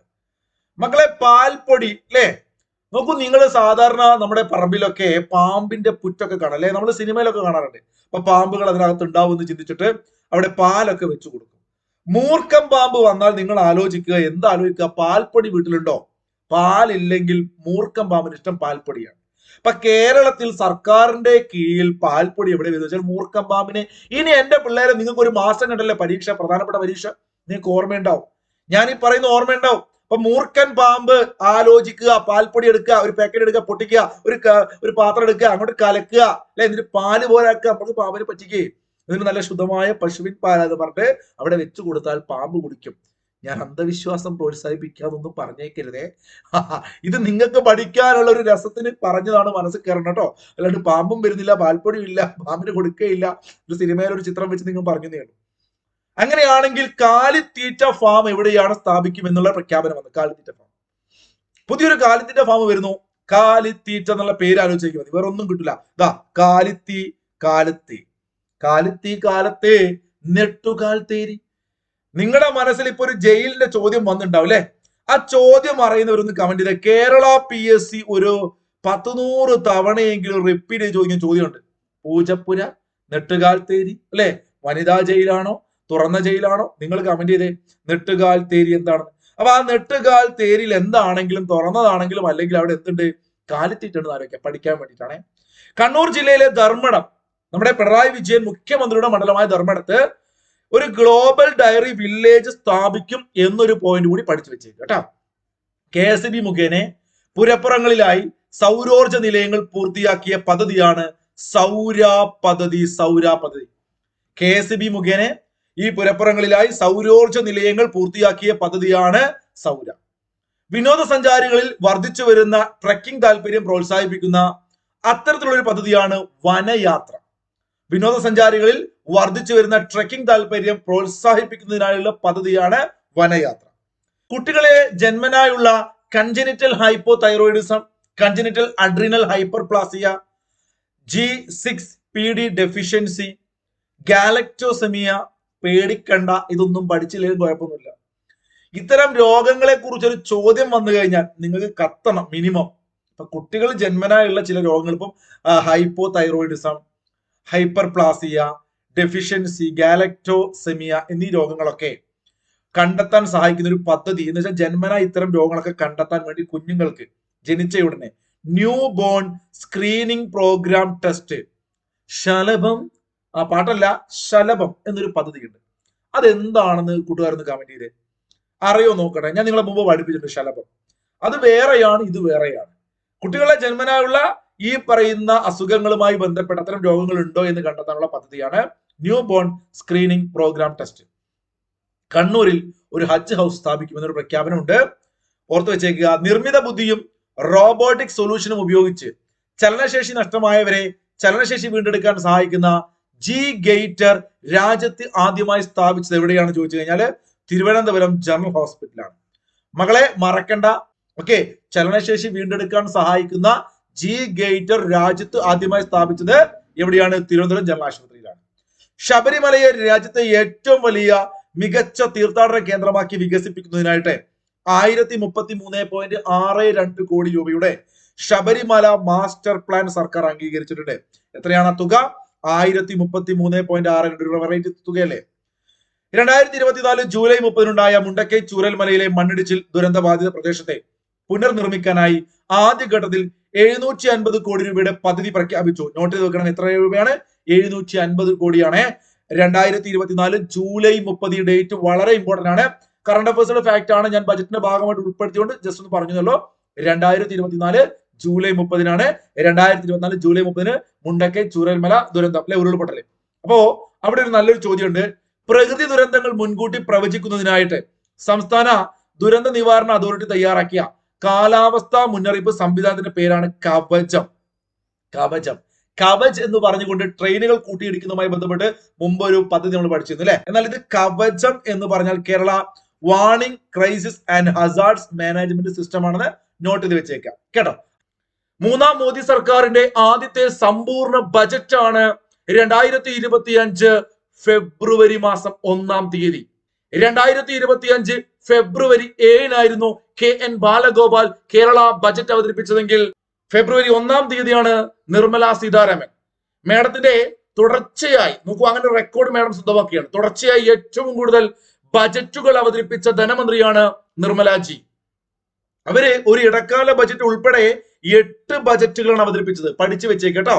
ഇവിടെ ഞാൻ ആ ഒരു പിക്ചർ നിങ്ങളുടെ കൗതുകത്തിൽ നിങ്ങളുടെ മനസ്സിൽ കയറാൻ വേണ്ടിയിട്ടുണ്ടോ 8 അവരിങ്ങനെ സാരി എടുത്തുകൊണ്ട് 8 തവണ വന്ന സമയത്തുള്ള ആ ഒരു പിക്ചർ കൊടുത്തിട്ടുണ്ട്. അപ്പൊ 8 തവണ മറക്കരുത് നിർമ്മലാജി. അങ്ങനെയാണ് എന്റെ മക്കളെ നിങ്ങളൊന്ന് കമന്റ് ചെയ്തേ, ഇന്ത്യയിൽ ഏറ്റവും കൂടുതൽ ബജറ്റ് അവതരിപ്പിച്ച ധനമന്ത്രി ആരാണ്? ജസ്റ്റ് ഒന്ന് കമന്റ് ചെയ്തേ. അറിയുന്നവര് PSC എപ്പോഴും ചോദിക്കുന്ന ഒരു ചോദ്യമാണത്. നോക്കൂ, നമ്മൾ ഈ പ്രാവശ്യം 2025 ബജറ്റ് പഠിക്കുമ്പോൾ ഏറ്റവും ആദ്യം പഠിക്കാൻ പോകുന്ന പോയിന്റ്, ഇമ്പോർട്ടന്റ് ഒരു പോയിന്റ്, എത്ര സമയമായിരുന്നു ബജറ്റ് അവതരിപ്പിച്ചത്? ദൈർഘ്യം 1 മണിക്കൂർ 14 മിനിറ്റ് ആയിരുന്നു ദൈർഘ്യം. 74 മിനിറ്റ് അതല്ലെങ്കിൽ 1 മണിക്കൂർ 14 മിനിറ്റ് പഠിച്ചു വെച്ചേക്കുക. ഈ പ്രാവശ്യത്തെ ബജറ്റിന്റെ പ്രധാനപ്പെട്ട ചില സവിശേഷതകൾ നോക്കൂ. നിർമ്മലാജി ഈ ഒരു ബജറ്റ് അവതരിപ്പിച്ച സമയത്ത്, ആ ബജറ്റ് തുടങ്ങുന്ന സമയത്ത് ഇങ്ങനെ ചില കാര്യങ്ങൾ അതിനകത്ത് ഉണ്ടായിരുന്നു. ഒരു രാജ്യം എന്നാൽ അതിന്റെ മണ്ണ് മാത്രമല്ല, ഒരു രാജ്യം എന്നാൽ അതിന്റെ ജനങ്ങളാണ്. ശ്രദ്ധിക്കണേ മകളെ. തെലുങ്ക് കവിയും നാടകകൃത്തുമായ ശ്രീ ഗുരജാഡ അപ്പാറാവുവിന്റെ അറിയപ്പെടുന്ന ഒരു കവിയാണ്. ആ തെലുങ്ക് കവിയായിട്ടുള്ള ശ്രീ ഗുരജാഡ അപ്പാറാവുവിന്റെ വരികൾ എടുത്തുകൊണ്ട് ആ വരികൾ തുടങ്ങിയാണ് നമ്മുടെ ബജറ്റ് അവതരിപ്പിച്ചത്. വളരെ മനോഹരമായ വരികളാണ്. ഒരു രാജ്യം എന്നാൽ അതിന്റെ മണ്ണ് മാത്രമല്ല, ഒരു രാജ്യം എന്നാൽ അതിന്റെ ജനങ്ങളാണ് എന്ന പ്രസിദ്ധമായ വാക്യം ഉദ്ധരിച്ച് ധനമന്ത്രി നമ്മുടെ ബജറ്റ് അവതരിപ്പിച്ചു. ചോദ്യം ചോദിക്കാം. ബജറ്റിന്റെ അവതരണ വേളയിൽ ഏത് കവിയുടെ കവിതകളെ പരാമർശമാണ് ഉൾപ്പെടുത്തിയത്? ചോദിക്കാം. അല്ലെങ്കിൽ ഈ പറഞ്ഞ ഗുരജാട അപ്പാറാവു ഏത് സംസ്ഥാനത്തെ കവിയാണ്? അങ്ങനെയൊക്കെ നിങ്ങൾ പഠിച്ചു വെച്ചേക്കുക. അതോടൊപ്പം കൂട്ടുകാരെ, മറ്റൊരു കവിതയെ കൂടി നിങ്ങളൊന്ന് പരിചയപ്പെടണം. ഈ പ്രാവശ്യം 2025 ബജറ്റിൽ ഈ പറയുന്ന തെലുങ്ക് കവിയുടെ വരികൾ കൂടാതെ മറ്റു ചില വരികൾ കൂടി ഉൾപ്പെടുത്തിയിരുന്നു. അത് ചോദിക്കാം. നിർമ്മലാജി നിങ്ങൾക്കറിയാം തമിഴ്നാടാണ്. അതുകൊണ്ട് തന്നെ തമിഴ്നാട്ടിലെ ഏറ്റവും പ്രസിദ്ധമായ തിരുക്കുറൽ, ആ തിരുക്കുറലിലെ 542 കുറലിൽ നിന്നും എടുത്ത ചില വരികൾ, ജീവജാലങ്ങൾ മഴ പ്രതീക്ഷിച്ച് ജീവിക്കുന്നത് പോലെ പൗരന്മാർ നല്ല ഭരണം പ്രതീക്ഷിച്ച് ജീവിക്കുന്നു. ഒരുപാട് അർത്ഥവത്തായ വരികളാണല്ലേ. ജീവജാലങ്ങൾ മഴ പ്രതീക്ഷിച്ച് ജീവിക്കുന്നത് പോലെ പൗരന്മാർ നല്ല ഭരണം പ്രതീക്ഷിച്ച് ജീവിക്കുന്നു എന്നർത്ഥം വരുന്ന വരികൾ കൂടിയും നമ്മുടെ ഈ പ്രാവശ്യത്തെ ബജറ്റിൽ ഉണ്ടായിരുന്നു. മേഡം ഈ പ്രാവശ്യം ബജറ്റ് അവതരിപ്പിക്കാൻ വന്ന ആ ഒരു രംഗം, അതിൽ നിന്ന് എടുത്തൊരു പിക്ചറാണ് ഇവിടെ കൊടുത്തത്. മകളെ, ബജറ്റിന്റെ ഉള്ളിലെ കാര്യങ്ങളാണ് PSC ചോദിക്കാറെങ്കിലും ചില ചോദ്യങ്ങൾ അല്ലാതെയും ചോദിക്കാറുണ്ട്. നമ്മൾ തോമസ് ഐസക്ക് മുമ്പ് ഇത്തരത്തില് കേരള ബജറ്റ് അവതരിപ്പിച്ച സമയത്ത് അതുമായി ബന്ധപ്പെട്ട് പല ചോദ്യങ്ങളും ഇതുപോലെ ഞാൻ മുമ്പ് കണ്ടിട്ടുണ്ട്. അതുകൊണ്ട് തന്നെ ചോദിക്കാം നിങ്ങളോട്, ഈ പ്രാവശ്യം നിർമ്മല സീതാരാമൻ ബജറ്റ് അവതരിപ്പിക്കാൻ വന്ന സമയത്ത് ധരിച്ച സാരി, ആ സാരിയിൽ ഡിസൈൻ ചെയ്ത ചിത്രം എന്താണെന്ന് ചോദിച്ചാൽ മധുബനി ചിത്രകലയാണെന്ന് പഠിച്ചു വെച്ചേക്കുക. മധുബനി ചിത്രകല PSC ചോദിക്കാൻ സാധ്യതയുള്ള നല്ലൊരു ചോദ്യമാണ്. മധുബനി ചിത്രകല ഏത് സംസ്ഥാനത്താണ്, അല്ല ഏത് സംസ്ഥാനവുമായി ബന്ധപ്പെട്ടിരിക്കുന്നു? ബീഹാർ. ഈ പ്രാവശ്യത്തെ ബജറ്റ് എന്ന് കേൾക്കുമ്പോൾ നമ്മുടെ മനസ്സിൽ ബീഹാർ വരും. അതങ്ങനെയാണ്, ക്ലാസ് കഴിയുമ്പോൾ നിങ്ങൾക്ക് മനസ്സിലാവും. അപ്പൊ മേഡം വന്ന ഡ്രസ്സ്, ആ ഡ്രസ്സിൽ ഡിസൈൻ ചെയ്ത് കൂടി ബീഹാർ ആണെന്ന് പഠിച്ചു വെച്ചേക്കുക. ബീഹാറിന്റെ ഒരു ചിത്രകലയായ മധുബനി ചിത്രകല, അത് സാരി ഡിസൈൻ ചെയ്ത് മറ്റാരുമല്ല, ദുലാരി ദേവി എന്ന് പറയുന്ന ഇന്ത്യയിൽ അറിയപ്പെടുന്ന ഒരു വ്യക്തിയാണ് ഈ ഡിസൈനർ. ആ ഒരു സാരി ഡിസൈൻ ചെയ്ത് കേട്ടോ, ദുലാരി ദേവി. അപ്പൊ മറക്കണ്ട, 2 കവിതാഭാഗങ്ങൾ, മേഡത്തിന്റെ സാരിയിൽ ഉണ്ടായിരുന്ന ഒരു ഡിസൈൻ, മധുബനി ചിത്രകല അല്ലെ. അവിടെയാണ് നിങ്ങൾ ഓർത്തു വെച്ചേക്കുക. ഈ പ്രാവശ്യം 2025-26 കേന്ദ്ര ബജറ്റിന്റെ തീം സബ്കാ വികാസ്, വികസിത ഭാരതം എന്നതായിരുന്നു ലക്ഷ്യം അല്ലെ. എല്ലാവരുടെയും വികസനം, സബ്കാ വികാസ്, അതാണ് തീം. ഈ പ്രാവശ്യത്തെ ബജറ്റിന്റെ ഏറ്റവും പ്രധാനപ്പെട്ട പ്രത്യേകത നമുക്കറിയാം. 2023 നമ്മൾ ബജറ്റ് ഇങ്ങനെ പഠിച്ചത് കൊണ്ട് തന്നെ PSC പരീക്ഷയിൽ ഇതുപോലെ നേരിട്ടുള്ള ചോദ്യങ്ങൾ വന്നിട്ടുണ്ട്, ഒരുപാട് ചോദ്യങ്ങൾ. അപ്പൊ ഈ പ്രാവശ്യത്തെ ബജറ്റിന്റെ വികസനം, നമ്മൾ ഇന്ത്യയുടെ വികസനമാണല്ലോ ലക്ഷ്യം. അതിനകത്ത് നിർമ്മല സീതാരാമൻ 4 എഞ്ചിനുകളായിട്ട് കൊണ്ട് ബജറ്റിനെ തരംതിരിക്കുകയാണ്. കൃത്യമായിട്ട് എല്ലാവരും ഇതാ ഇപ്പം തന്നെ പഠിക്കാത്തവരുണ്ടെങ്കിൽ, 1 കൃഷിയാണ്, 2 MSME അഥവാ micro small and medium enterprises, MSME അല്ലെ. 3-മത്തത് നിക്ഷേപമാണ്, 4-മത്തത് കയറ്റുമതിയാണ്. അല്ലെങ്കിൽ അങ്ങനെയാണ്, കൃഷി മോശമായി കഴിഞ്ഞാൽ നമ്മൾ ഉള്ളതെല്ലാം എങ്ങോട്ടെങ്കിലും കയറ്റുമതി ചെയ്തതല്ലേ, എങ്ങോട്ടെങ്കിലും നിക്ഷേപിക്കും. നമ്മൾ ഒരു ലോറി കയറ്റി എങ്ങോട്ടെങ്കിലും നമ്മൾ നിക്ഷേപിക്കും. അങ്ങനെയാണ് കൃഷി ചെയ്തിട്ട് എന്തെങ്കിലുമൊക്കെ അബദ്ധമായി മോശമായി കഴിഞ്ഞാൽ നമ്മൾ ഉള്ളതൊക്കെ എന്താണ് അങ്ങോട്ട് വിളയൊക്കെ എടുത്തിട്ട് എല്ലാം കയറ്റുമതി ചെയ്ത് എങ്ങോട്ടെങ്കിലും നിക്ഷേപിക്കും നമ്മൾ. വിള എന്ന് വെച്ചാൽ കൃഷി മോശമാവുക, മോശം, MSME മോശമായി, MSME എന്ന് പറഞ്ഞാൽ മോശമായടാ അല്ലെ. MSME മോശമായി എന്നാലോചിക്കാം. പഠിക്കാനുള്ള ട്രിക്കാ. എങ്ങോട്ടെങ്കിലും നിക്ഷേപിച്ചു, എങ്ങോട്ടെങ്കിലും കയറ്റുമതി, 4 എണ്ണം പഠിച്ചല്ലോ. അല്ലാതെ ബൈഹാർട്ട് പഠിച്ചാൽ ഇതിന് ഓടുന്ന ആവശ്യമില്ല കേട്ടോ. അപ്പൊ നോക്കൂ, കൃഷി എന്ന എഞ്ചിന് കീഴിൽ വരുന്ന പദ്ധതികളാണ് ഇനി ഞാൻ പറയാൻ പോകുന്നത്. അല്ലെങ്കിൽ അതുമായി ബന്ധപ്പെട്ടുകൊണ്ട് നിർമ്മല സീതാരാമൻ ആ കൃഷി എന്ന് പറയുന്നതിന് ഉൾക്കൊള്ളിച്ചുകൊണ്ട് ചില കാര്യങ്ങൾ മുന്നോട്ട് വെച്ചിരുന്നു. ഏതൊക്കെയാണ്? ഏറ്റവും പ്രധാനപ്പെട്ടതാണ് Kisan credit card, KCC. By heart ഇഷ്ടപ്പെട്ട് പഠിക്കണേ, ബൈഹാർട്ട് പഠിച്ച ഇഷ്ടപ്പെട്ട് പഠിക്കണം. കിസാൻ ക്രെഡിറ്റ് കാർഡ് വഴി വർദ്ധിപ്പിച്ച വായ്പ കൃത്യമായിട്ട് പഠിക്കുക. എന്ന് വെച്ചാൽ 7.7 കോടി കർഷകർ, മത്സ്യബന്ധന തൊഴിലാളികൾ, ഡയറി കർഷകർ എന്നിവർക്ക് ഹ്രസ്വകാല വായ്പകൾ മക്കളെ 3 ലക്ഷത്തിൽ നിന്ന് 5 ലക്ഷമായി വർദ്ധിപ്പിച്ചു. ഈ അടയാളപ്പെടുത്തിയത് കൃത്യമായിട്ട് എല്ലാവരും പഠിക്കണം. 2025 ബജറ്റിൽ കിസാൻ ക്രെഡിറ്റ് കാർഡില് ഈ പറയുന്ന ഹ്രസ്വകാല വായ്പകൾ 3 ലക്ഷമാണ് കൊടുത്തിരുന്നെങ്കിൽ അത് 3 ലക്ഷത്തിൽ നിന്ന് 5 ലക്ഷമായി വർദ്ധിപ്പിച്ചു. കൃത്യമായിട്ട് പഠിച്ചേ. KCC കിസാൻ ക്രെഡിറ്റ് കാർഡ് ഇപ്പൊ എത്രയാണ്? 5 ലക്ഷം. ചില കാർഷിക ജില്ലകളുടെ വികസന പദ്ധതി മുന്നോട്ട് വെച്ചിരുന്നു. എന്ന് വെച്ചാൽ വിവിധ സംസ്ഥാനങ്ങളിൽ നിന്നായിട്ട് 100ഓളം കാർഷിക ജില്ലകളെ ഉൾപ്പെടുത്തിയിട്ട് കാർഷിക ജില്ലകളുടെ വികസന പദ്ധതി മുന്നോട്ട് വെച്ചു. ഏകദേശം 1.7 കോടി കർഷകരെ സഹായിക്കുക എന്നാണ് ലക്ഷ്യം. ജസ്റ്റ് ഒന്ന് പഠിച്ചാൽ മതി. അത്യുൽപാദന ശേഷിയുള്ള വിത്തുകൾക്ക് വേണ്ടിയിട്ട് ദേശീയ മിഷൻ സ്ഥാപിക്കാൻ വേണ്ടി തീരുമാനിച്ചിട്ടുണ്ട്. കോട്ടൺ ഉൽപാദനക്ഷമത വർദ്ധിപ്പിക്കാൻ ഒരു പദ്ധതി ഉണ്ടായിരുന്നു. അതിലൊക്കെ പ്രധാനപ്പെട്ട ഒന്നാണ് പ്രധാനമന്ത്രി ധൻ ധാന്യ യോജന. ധൻധാന്യ കൃഷി യോജനയാണ് കേട്ടോ. ചോദിക്കാം, ഈ പറയുന്ന കർഷകർക്ക് അത്യുൽപാദന ശേഷിയുള്ള വിത്തുകൾ നൽകാനും കർഷകരെ സഹായിക്കാനുമായി ഒട്ടനവധി പദ്ധതികളുമായി ബന്ധപ്പെട്ടുകൊണ്ട് ഒരു പദ്ധതിയാണ് ഈ പ്രാവശ്യം പുതുതായി വന്നത്. പ്രധാനമന്ത്രി ധൻധാന്യ കൃഷി യോജന. ഒന്ന് പഠിച്ചു വെച്ചേക്കുക. 2025 ബജറ്റിൽ കൃഷിയുമായി ബന്ധപ്പെട്ടുകൊണ്ട് നമ്മൾ നോട്ട് ചെയ്ത് വെക്കണം. ഒന്നാമത്തെ പ്രധാനപ്പെട്ട പോയിന്റ് ഒന്ന് KCC അഥവാ കിസാൻ ക്രെഡിറ്റ് കാർഡുകൾക്ക് 3 ലക്ഷം 5 ലക്ഷമാക്കി. രണ്ടാമത്തെ പോയിന്റ് 100ഓളം കർഷക ജില്ലകൾ വരുന്നു. മൂന്നാമത്തെ പോയിന്റ് പ്രധാനമന്ത്രി ധൻധാന്യ കൃഷി യോജന. നാലാമത്തെയും അഞ്ചാമത്തെയും പ്രധാനപ്പെട്ട പോയിന്റ് ഇതാ ഇവിടെ കൊടുത്തിട്ടുണ്ട്. ബീഹാറിൽ ഒരു മഖാന ബോർഡ് സ്ഥാപിക്കുക. മഖാന എന്താണ്? മഖാന അറിയാത്തവർക്ക് ഉണ്ടാവും അല്ലെ. ഇതാ ഈ കാണുന്ന സാധനം. ഇതിന് എന്താ ചിന്തിക്കേണ്ട അല്ലെ. നമ്മള് വീട്ടിലൊക്കെ ഇപ്പൊ നമ്മുടെ നാട്ടിലൊക്കെ ഇപ്പൊ സുലഭമായിട്ട് കിട്ടാനുണ്ട്. എടാ താമരയുടെ മൊട്ട് അല്ലെ, അതിൽ നിന്നും കിട്ടുന്ന ഒരു പ്രോഡക്റ്റ് ആണ് ഈ മഖാന എന്ന് പറയുന്നത്. ഒരു സീഡാണ്. ആ മഖാനകൾക്ക് വേണ്ടിയിട്ട് അല്ലെങ്കിൽ ആ ഒരു പ്രോഡക്റ്റിന് വേണ്ടിയിട്ട് ഒരു ബോർഡ് ഇപ്പൊ ബീഹാറിൽ എന്ത് സ്ഥാപിക്കാൻ തീരുമാനിച്ചു? മഖാന ബോർഡ് ഇമ്പോർട്ടന്റ് ആണ്. ബീഹാർ തുടങ്ങിയ ഏതെടുത്താലും ബീഹാറാണ്. അതുപോലെ പയറുവർഗ്ഗങ്ങള്, അതിനെ ചില പയറുവർഗ്ഗങ്ങൾ പ്രത്യേകിച്ച് ഊന്നൽ കൊടുത്തുകൊണ്ട് ഒരു സ്വയം പര്യാപ്തതയിലേക്ക് ഇന്ത്യയെ എത്തിക്കാൻ വേണ്ടി ആത്മനിർഭർ ഭാരത് നമ്മൾ പഠിക്കാറില്ലേ പ്രധാനമന്ത്രിയുടെ. അപ്പൊ അത്തരത്തിൽ പയറുവർഗ്ഗങ്ങളിൽ സ്വയം പര്യാപ്തത കൊണ്ടുവരാനുള്ള ഒരു പ്രോഗ്രാം ഈ പ്രാവശ്യം ബജറ്റിൽ ഉണ്ടായിരുന്നു. പ്രത്യേകിച്ച് നിങ്ങൾ പഠിക്കണം, 6 വർഷത്തേക്കുള്ള ഒരു പദ്ധതിയായിട്ട് 3 പ്രധാനപ്പെട്ട പയറുവർഗ്ഗങ്ങൾ, തുവര, ഉഴുന്ന്, മസൂർ. മസൂർ എന്ന് പറഞ്ഞാൽ ചുവന്ന പരിപ്പ്. അപ്പൊ തുവരയും ഉഴുന്നും പരിപ്പും. ഉഴുന്ന് തുവരപ്പരിപ്പ്, ഉഴുന്ന് തുവരപ്പരിപ്പ് എന്ന് പഠിച്ചു വെച്ചാൽ മതി. അപ്പൊ ഇത് 3 പ്രത്യേകമായിട്ട് ഒരു 6 വർഷത്തേക്ക് ഒരു പദ്ധതി കൊണ്ടുവന്നു. ബീഹാറിൽ മഖാന ബോർഡ് കൊണ്ടുവന്നു. കിസാൻ ക്രെഡിറ്റ് കാർഡ് കാര്യം മറക്കണ്ട. അതുപോലെ പ്രധാനമന്ത്രി ധൻധാന്യ കൃഷി യോജനയും മറക്കണ്ട. ഇനി MSME, കൃഷി മോശമായാൽ MS, micro small and medium enterprises.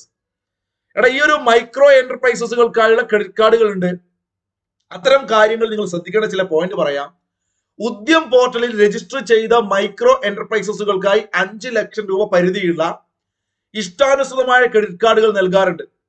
അപ്പൊ നിങ്ങൾ ശ്രദ്ധിക്കേണ്ട ഒരു പോയിന്റ് പറയാം. ഇത്രയും കാലം നിങ്ങൾ ഇത്തരത്തിലുള്ള ഒരു ബിസിനസ് തുടങ്ങാനൊക്കെ വേണ്ടിയിട്ട് അല്ലെങ്കിൽ MSMEയുമായി ബന്ധപ്പെട്ട് ക്രെഡിറ്റ് കാർഡ് യൂസ് ചെയ്യുന്ന സമയത്ത് ആദ്യ വർഷം തന്നെ നമുക്ക് ലഭിച്ചിരുന്ന തുകയുടെ ആ ഒരു വായ്പ അതിന്റെ ഒരു പരിധി കൂട്ടിയിട്ടുണ്ട്. അതായത് ആദ്യ വർഷത്തിൽ തന്നെ അത്തരം കാർഡുകൾക്ക് 10 ലക്ഷം രൂപ വരെ വായ്പ കിട്ടും.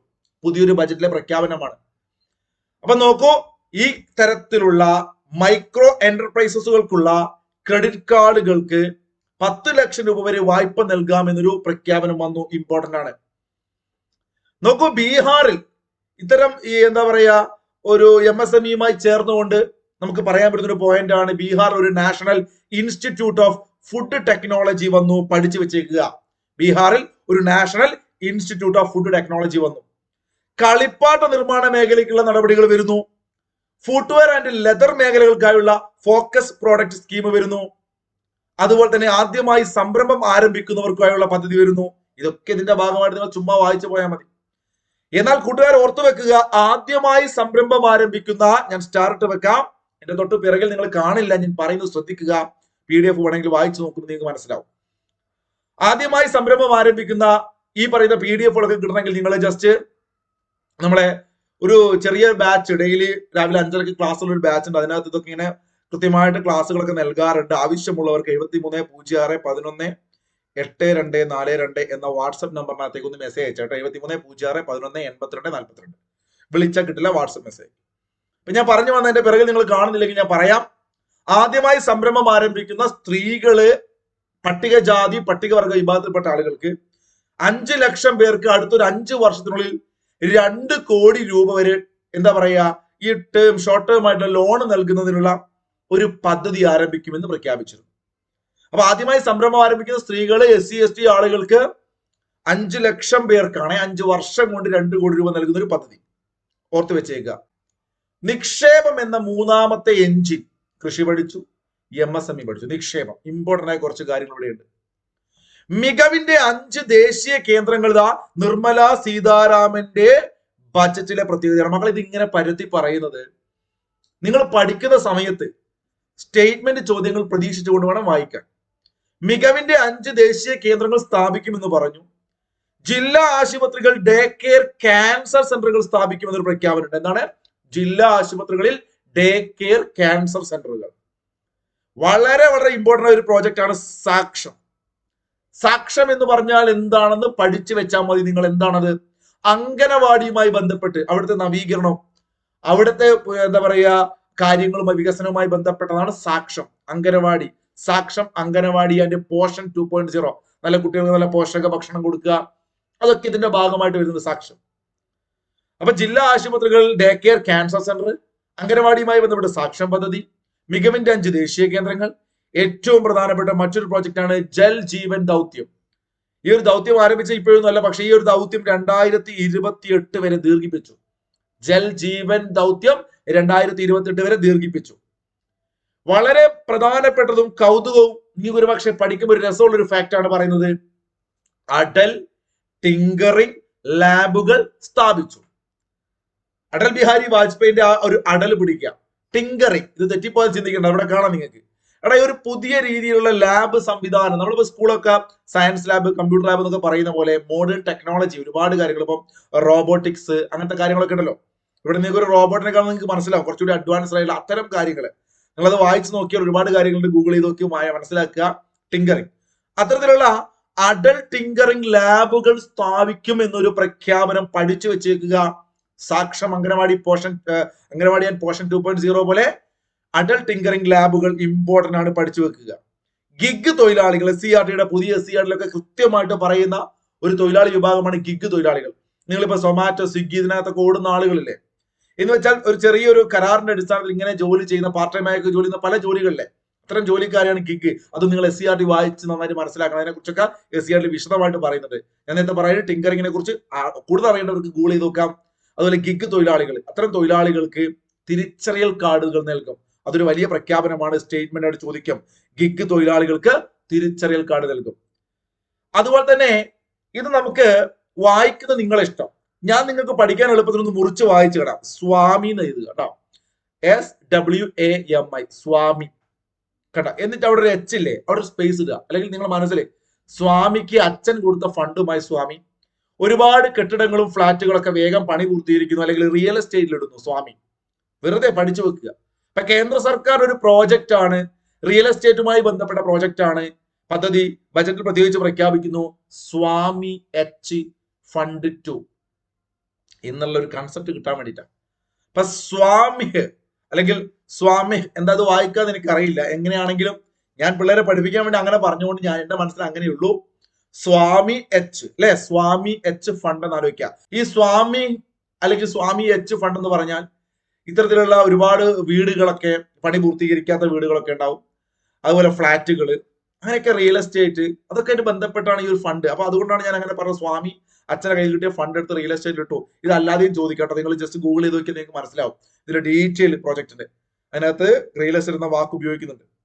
അപ്പൊ സ്വാമി H, സാക്ഷം പ്രോജക്റ്റ്, ജൽജീവൻ ഈ പറയുന്ന 2028 വരെ നീട്ടി, അഡൽ ടിങ്കറിംഗ് ലാബുകൾ, ഗിഗ് തൊഴിലാളികൾക്ക് തിരിച്ചറിയൽ കാർഡ്, കൃത്യമായിട്ട് എഴുതിയെടുത്ത് എന്നെ പഠിക്കട്ടോ എല്ലാവരും. അടുത്തൊരു പ്രധാനപ്പെട്ട ഒരു പോയിന്റ് ആണ് ജിയോ സ്പേഷ്യൽ ദൗത്യം. ജിയോ സ്പേഷ്യൽ ദൗത്യം ഇത് ഇംഗ്ലീഷ് മലയാളത്തേക്കാകുമ്പോൾ അതിൻ്റെതായ ചില പ്രശ്നങ്ങളൊക്കെ ഉണ്ടാവും. എന്താണ് ഈ ജിയോ സ്പേഷ്യൽ ദൗത്യം? സ്പെഷ്യൽ എന്നൊക്കെ ചില ബുക്കിനകത്തൊക്കെ PDF കണ്ടിരുന്നു, ഞാനത് തെറ്റാട്ടോ, നിങ്ങൾ തന്നെ എഴുതണേ, എനിക്ക് തെറ്റിയതല്ല. ജിയോ സ്പേഷ്യൽ ദൗത്യം ഭൂരേഖകളുടെ ആധുനികവൽക്കരണം, നഗര ആസൂത്രണം, അടിസ്ഥാന സൗകര്യ പദ്ധതികളുടെ രൂപകൽപ്പന എന്നിവയുമായി ബന്ധപ്പെട്ടത്. ഇപ്പൊ ജിയോ എന്ന് കേൾക്കുമ്പോൾ ഭൂമി എന്നുള്ള കൺസെപ്റ്റിലേക്ക് വരിക.